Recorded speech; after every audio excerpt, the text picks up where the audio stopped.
السلام علیکم ګرانو دوستانو، زه غواړم نن تاسو ته د واتساپ درې داسې ښایسته سیټینګونه دروښایم.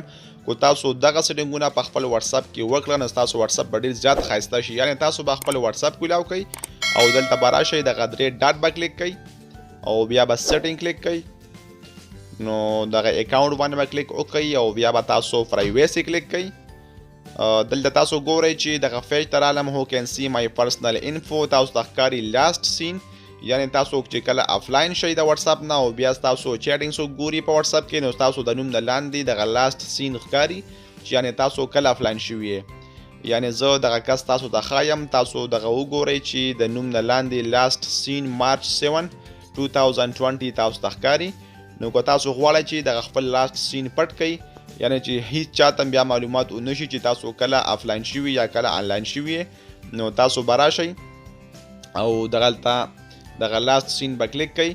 نو تاسو ګورئ ایوری ون دی اوس تاسو، نو ایوری ون مطلب چې هر څوک کولی شي ستاسو دغه لاست سین وګوري. بل مای کانټیکس دی، یعنې هغه کسان چې تاسو سره د واتساپ نمبر یې په موبایل کې سیو دی، صرف هغوی کولی شي.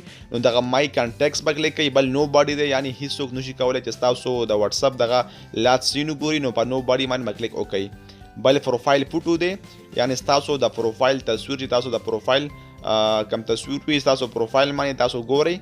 نو زما دغه پروفایل تصویر دی. که تاسو غواړئ چې ستاسو د پروفایل کم تصویر چې وي هغه هر کس وګوري، نو پروفایل فوټو باندې به کلیک وکړئ او دغه به ایوری ون کوئ. که غواړئ صرف هغه کسان یې وګوري چې تاسو سره په واتساپ کې، تاسو سره په یعنې موبایل کې د هغوی نمبر یې د واتساپ نمبر یې سیو وي، نو مای کانټیکس به کلیک کوئ. او نو باډي مطلب چې هیڅ څوک هم نشي کولی ستاسو دغه پروفایل تصویر وګوري. بل اباوټ دی. اباوټ یعنې ستاسو د پروفایل تصویر لاندې چې کوم اباوټ راځي، یعنې تاسو ګورئ چې اباوټ یعنې په اباوټ کې خلک د خپل ځان په اړه باندې په واتساپ کې څه معلومات لیکي.